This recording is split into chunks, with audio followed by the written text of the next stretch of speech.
Assalamualaikum warahmatullahi wabarakatuh. Ketemu lagi dengan mata pelajaran kolaborasi dengan KD yang sama di mata pelajaran seni budaya dan tinjauan seni, yaitu KD memahami konsep keindahan atau estetika dan desain grafis untuk TKJ dengan prinsip-prinsip seninya. Kemudian untuk kelas 11 ada mata pelajaran tata artistik di produksi film. Nah, apa sih yang akan kita bahas di konsep estetika ini? Yaitu tentang pengertian, tentang teori estetika, aspek penilaian estetika, unsur estetika, dan prinsip seni. Nah, selanjutnya pengertian estetika atau keindahan secara etimologis berasal dari bahasa Latin yaitu aestheticus dan bahasa Yunani aesthetikos yang artinya adalah hal-hal yang dapat diserap oleh panca indera manusia.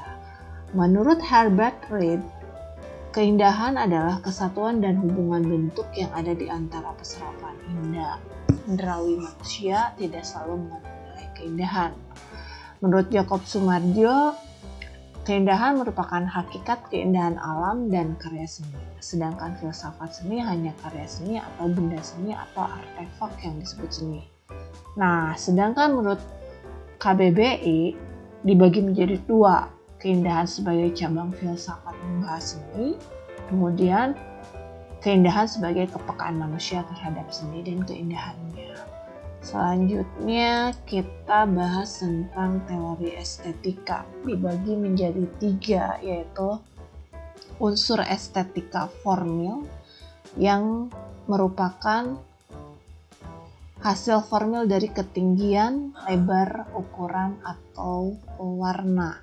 Kemudian ada teori estetik ekspresionis, keindahan tergantung pada maksud dan tujuannya. Kemudian ada teori estetik psikologis menjadi 3 aspek. Adalah keindahan dalam arsitektur merupakan irama yang sederhana dan mudah.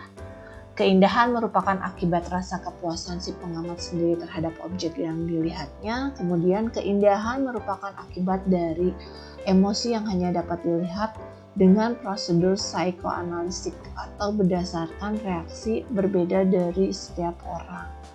Selanjutnya ada aspek estetika, itu penilaian terhadap karya seni. Ada penilaian secara absolutisme,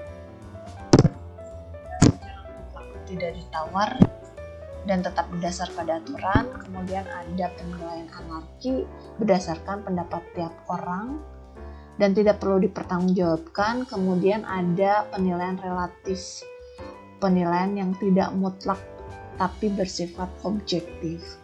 Kemudian ada unsur estetika, yaitu unsur keindahan dilihat dari unsur bentuk, unsur warna, unsur tema, dan unsur motif hias. Ini unsur estetika ini berhubungan dengan konsep seni di materi sebelumnya ya.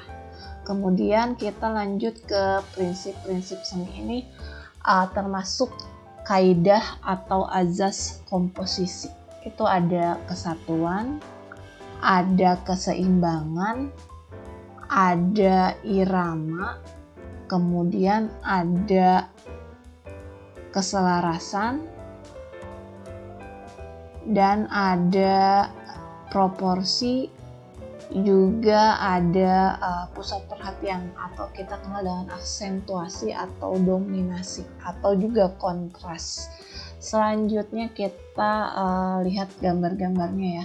Prinsip seni ini juga dipakai oleh prinsip desain grafis ini yang dibahas di TKJ. Kemudian prinsip-prinsip seni yang lainnya juga menggunakan prinsip ini. Kita lihat gambarnya, kalian bisa bedakan atau enggak ini. Kita lihat. Nah, ini contoh dari aksentuasi atau pusat perhatian. Jadi kalian bisa lihat gambarnya mana yang berbeda dari bentuknya atau warnanya.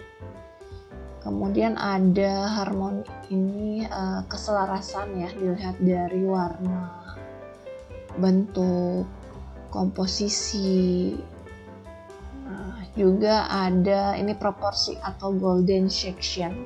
Ini berhubungan dengan ukuran, jarak atau skala.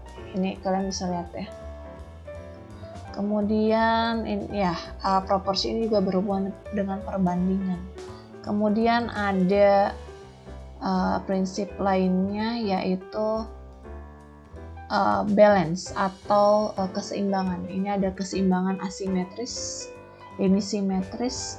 Jelas ya, kalau simetris berarti sama, kalau asimetris tidak seimbang berarti. Ini keseimbangan simetris, dan ini ada keseimbangan radial atau memusat. Juga ada kesatuan. Kalian bisa lihat ya bedanya mana yang betul yang di checklist. Kalian bisa lihat dari bentuk dan warna. Kemudian ada irama, pengulangan. Kemudian irama ada pergerakan ya, seperti bergerak. Kemudian ini irama repetisi juga sama pengulangan. Biasanya kita lihat di motif-motif batik itu sangat banyak menggunakan prinsip irama ini. Tuh ya. Nah, tugas kalian ini adalah silahkan cari apa sih kesatuan, apa sih keseimbangan. Pokoknya kalian cari prinsip-prinsip seni dan contoh-contoh yang lainnya, karena nanti kalian akan bekerja dengan menggunakan prinsip seni ini. Oke, kita bahas di SPI selanjutnya ya, dengan tugas yang sama di materi ini. Dadah, sampai jumpa di SPI.